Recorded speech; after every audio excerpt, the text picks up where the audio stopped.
l'occasion de... Pasteur Texi m'a invité à partager, à enseigner sur l'école pastorale samedi dernier. À la maison, je suis resté quand même, hein, mais c'était en visio. Mais, j'ai partagé sur les épîtres pastorales, donc Timothée et Tite. Donc j'ai un petit peu ça, bien sûr, en tête. C'est super intéressant de pouvoir juste se centrer comme ça sur des... J'avais pris le temps de les... Finalement, je l'ai su un peu tardivement, donc j'ai pris la méthode de prendre quelques notes en lisant un chapitre, et quelques notes en lisant un deuxième chapitre. Bon, il n'y a pas énormément de chapitres quand vous les mettez bout à bout. Et, et après, j'ai dégagé quelques thèmes de tout ça, puis je les écoutais un peu la nuit en audio.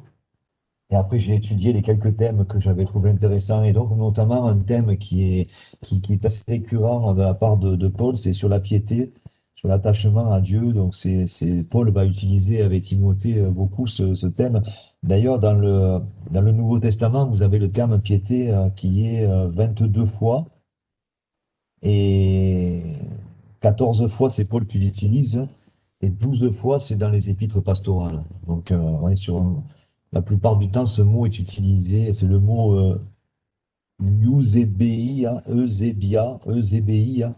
Voilà, je ne sais pas trop comment on le prononce.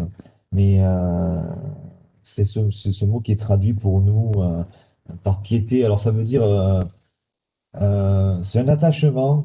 C'est un attachement, l'attachement à Dieu, on pourrait le dire. Alors, bien sûr, il y aurait plus à dire, mais c'est chercher à s'accrocher, à s'attacher à Dieu, à le coller, à le rechercher. Et il y a le mot qu'on voit aussi dans la parole qui est impiété. Hein, fuyez l'impiété. Quand on dit que quelqu'un c'est un impie, donc c'est le contraire, hein, c'est quelqu'un qui se détache de Dieu. C'est pour ça que Paul peut parler qu'il il y a des moments où il y a des gens qui ont l'apparence de la piété. L'apparence de la piété, euh, c'est euh, c'est dans 2 Timothée 3,5, l'apparence de la piété, mais en fait, ça ressemble, mais ils sont pas attachés. Ça ressemble, mais ils sont pas attachés. Voilà. Donc la piété, c'est ce mot qui est fort. Et avant d'y aller, on va regarder un verset dans Romains 5. C'est parti de ça ce soir. Et puis je suis revenu sur la piété, donc je donnerai une seconde partie. Romains 5,15, un verset assez connu. Ah, vous m'entendez, je pense. Il y a personne qui fronce les sourcils, ça a l'air bon. Romains 5,15, ça c'est particulier hein, de le faire comme ça. Hein. Dans Romains 5,15 qui dit, un verset qu'on connaît bien, mais on va le dire lentement pour ça s'arrêter sur les mots. Et Romains 5,15. Mais il n'en est pas du don gratuit comme de l'offense, car si par l'offense d'un seul, il en est beaucoup qui sont morts, à plus forte raison, la grâce de Dieu et le don de la grâce venant d'un seul homme, Jésus-Christ, ont-ils été abondamment répandus sur beaucoup. Je vais le dire en m'arrêtant un petit peu sur les mots parce que c'est assez, j'aime beaucoup cette façon de faire de l'esprit, d'avoir inspiré bien sûr, au travers des hommes de Dieu, sa parole, il a inspiré sa parole et dans un verset, on dirait que Dieu voulait être sûr qu'on comprenne bien les choses, vous voyez. Il y a des versets des fois un peu compliqués dans la parole, puis il y en a qui sont compliqués tellement qu'ils sont évidents, on va dire. Ils peuvent être compliqués pour la chair tellement qu'ils sont évidents. Euh, mais il n'en est pas du don gratuit. Donc déjà, on dirait que Dieu veut se répéter, hein, puisque un don, pour moi, si on me fait un don, en général, c'est un don. Mais là, il est gratuit. Donc, comme de l'offense, car si l'offense d'un seul, si par l'offense d'un seul, il en est beaucoup qui sont morts, à plus forte raison, bien plus, hein, c'est là où le péché a abondé, la grâce a surabondé. Donc, à plus forte raison, la grâce de Dieu et le don de la grâce, évidemment, on comprend que ce don de la grâce de Dieu, c'est matérialisé, si on peut dire, c'est incarné en Jésus-Christ. Mais à plus forte raison, la grâce de Dieu et le don de la grâce d'un seul homme, Jésus-Christ, ont-ils été abondamment répandus sur beaucoup. Donc un verset comme ça, on peut le regarder longuement, on le regardera jusqu'à la fin de nos jours, et quand on verra Jésus-Christ, on va dire, pour de bon, j'allais dire, euh, Quand on sera dans notre résidence céleste, on va comprendre que c'était bien plus abondant que ce que nous pensions. Voilà. Mais en fait, la grâce, j'ai noté, il y en aura toujours plus. Il y en aura toujours plus, en fait. C'est comme ce moment où Jésus va faire la multiplication des pains, il en reste. Quand Dieu donne, il en reste, en fait. Il en reste parce que c'est pour d'autres. Et il y en a toujours plus. Il y en a toujours plus. Il y en a toujours pour d'autres. Il y en a plus que ce que j'aurais pensé. Et c'est toujours plus au camp. Dès que Dieu, vous savez, Dieu met toujours un petit peu plus. Là où il y a le péché abandonné. Mais évidemment, comme dirait Paul, pêcherions-nous donc? Non, Dieu nous encourage à nous attacher. Il y a ce passage de Tite 2, 11 et 12 qu'on connaît très bien aussi, qui nous dit l'utilité de la grâce, l'utilité du don, l'utilité du don de la grâce, l'utilité de la faveur imméritée, l'utilité de ce que Dieu nous donne alors que nous ne méritons rien et qui nous donne quelque chose qui nous dépasse et qui nous fait déborder et dont nous ne manquerons jamais. Ça va toujours être plus. Et Tite 2, 11, 12 donne l'utilité de tout ça. Car la grâce de Dieu, donc le don, donc la faveur, donc le cadeau, source de salut, donc ça nous rappelle que la base, au départ, c'est le début du salut, c'est un cadeau. Dans la pensée même de Dieu, de départ, c'est un cadeau. Pour tous les hommes, hein, vous voyez, la source, c'est le départ de la source. Hein, c'est le départ de là où arriverait l'eau en bas d'une montagne. Vous voyez, c'est la source. Dans la source du salut, c'est cette faveur imméritée. Donc on peut pas remonter plus loin. On peut pas remonter plus loin que ça, vous voyez. Mais ça nous dépasse, donc c'est bien plus. On peut pas remonter plus loin. Car la grâce de Dieu, source de salut pour nous, tous les hommes, a été manifestée. Elle nous enseigne. Et ça, c'est aussi quelque chose qu'on connaît, mais qu'on regarde peut-être pas aussi souvent ou aussi bien qu'il le faudrait. Parce que ce don immérité, euh, qui, euh, qui est toujours abondant, qui nous réjouit d'ailleurs, parce que la grâce, ça veut dire aussi être, ça doit donner la joie. Euh, mais en fait, cette grâce, hein, ce don, nous enseigne à renoncer à l'impiété. Elle nous enseigne à renoncer à ce détachement, parce que naturellement, je me détache de Dieu. Et si je me détache de Dieu, je me détache de la source du salut. Si je me détache de Dieu, ben, je vais vivre dans le siècle présent, comme c'est écrit dans la suite de ce verset de Tite chapitre 2. Je vais vivre dans le siècle présent. Et la grâce ne me dépassera pas. Je prendrai juste un peu, alors que Dieu dit, il y a bien plus. Donc la grâce nous enseigne à renoncer à l'impiété et aux convoitises mondaines et à vivre dans le siècle présent selon la sagesse, la justice et la piété. Donc c'est intéressant parce que vous avez d'un côté que la grâce nous enseigne à renoncer au détachement, au fait de se détacher de Dieu, mais elle nous enseigne, en fait, elle nous enseigne, donc elle nous apprend, elle nous donne une capacité, une ouverture d'esprit, une vision, une connaissance qui nous permet de nous attacher à Dieu.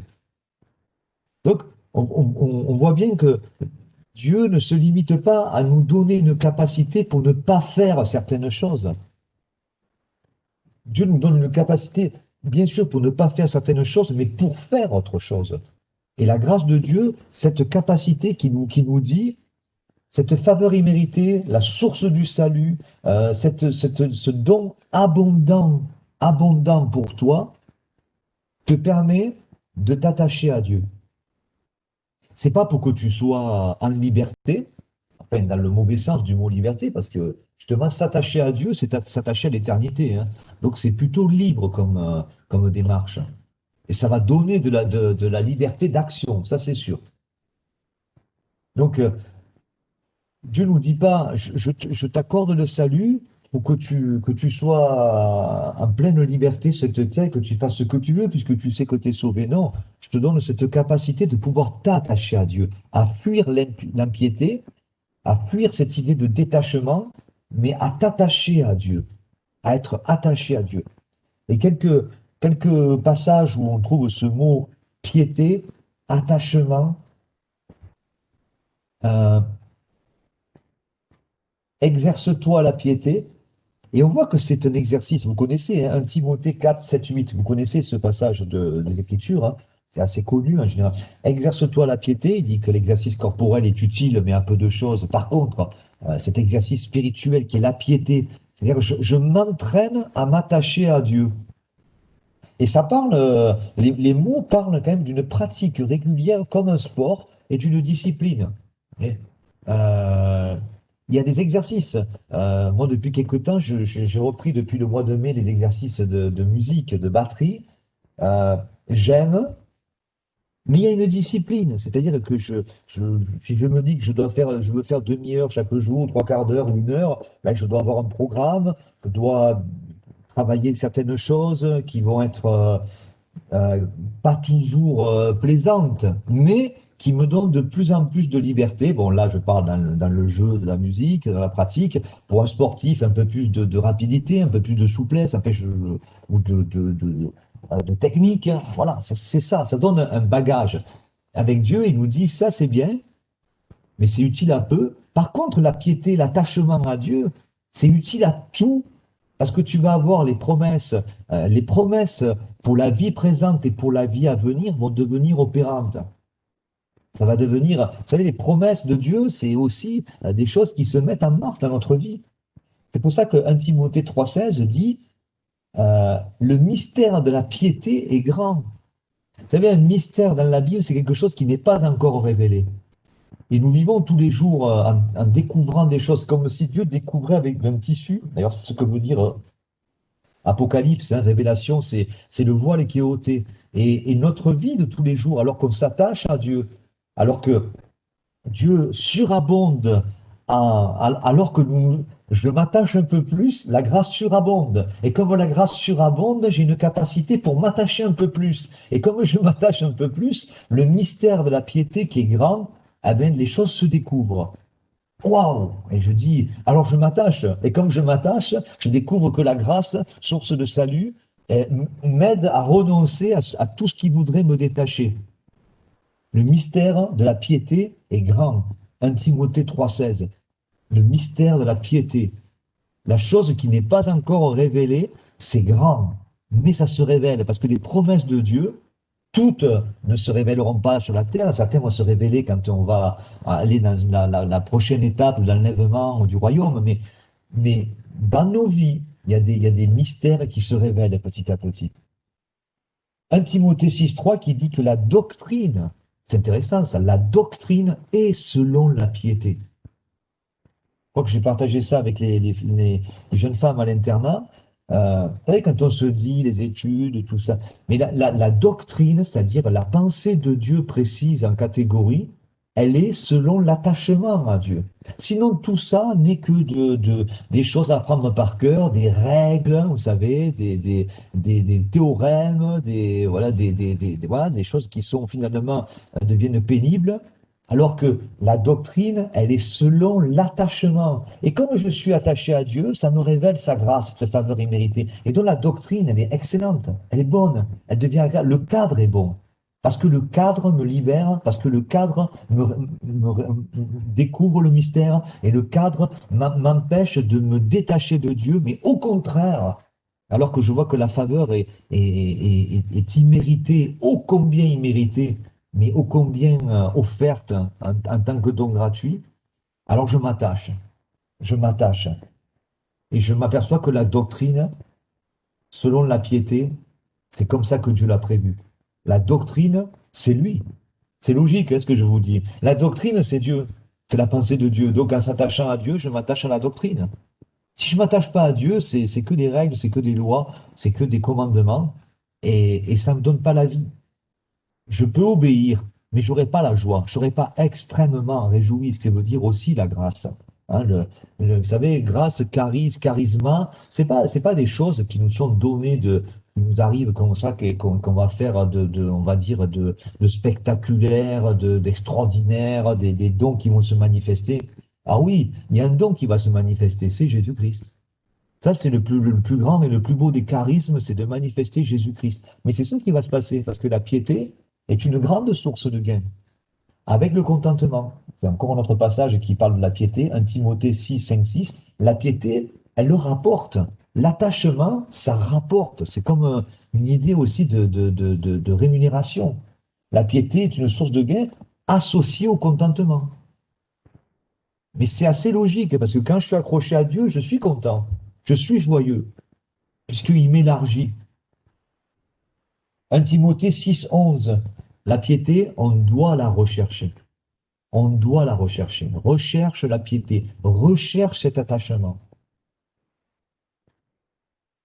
Et un verset pour terminer parallèle à la doctrine selon la piété, Tite 1, le tout début de Tite, la connaissance de la vérité qui est selon la piété.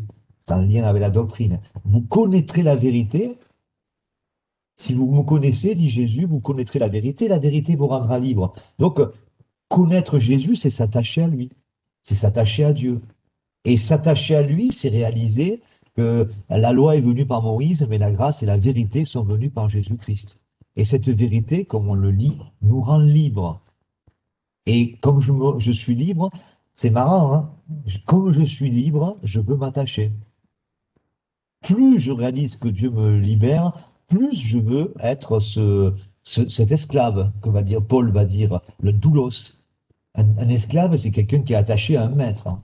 C'est paradoxal les mots qui sont utilisés, hein, mais ça me permet de comprendre. Plus Dieu me rend libre, plus je veux m'attacher à lui. Et plus je m'attache à lui, plus il me rend libre. Je ne sais pas comment ça marche. Dieu nous l'expliquera quand on sera arrivé au ciel, mais je sais que ça marche. Je le vois dans vos vies, je le vois dans ma vie à des moments, pas toujours, mais je le vois du coup en regardant le Christ, le corps de Christ, je le vois souvent, et je sais que ça marche. Les gens les plus libres sont ceux qui sont les plus attachés à Dieu. Et ceux qui sont les plus attachés à Dieu manifestent la grâce et pas la loi. Ils ne manifesteront pas le tu dois, tu dois, tu dois. Mais pourtant, ce sont ceux qui en font beaucoup. Les gens souvent disent, comment tu fais? Tu fais beaucoup de choses. Je sais pas, si tu parles en heure, peut-être, mais en termes de choses vraiment, je ne fais pas grand-chose, en fait, en vérité. Paul dirait, je travaille plus que tous. Il avait du toupet de dire ça. Il disait quand même qu'il travaillait plus que Pierre, plus que Jean. Il dit, j'ai travaillé plus que tous. Mais il dit, non, pas moi. Si vous voulez compter en heures, peut-être j'ai fait plus d'heures qu'eux. Eux, ils faisaient 35 heures, moi je faisais 45. Voilà. Eux, ils faisaient 45, je faisais 60. Mais pas moi. Moi, en fait, en vérité, j'ai rien fait. C'est mon attachement à Dieu qui a permis que la source du salut a été manifestée, et la piété a été révélée, et donc je suis libre. Et comme je suis libre, je veux être prisonnier de Christ, parce que ça me rend libre. Amen.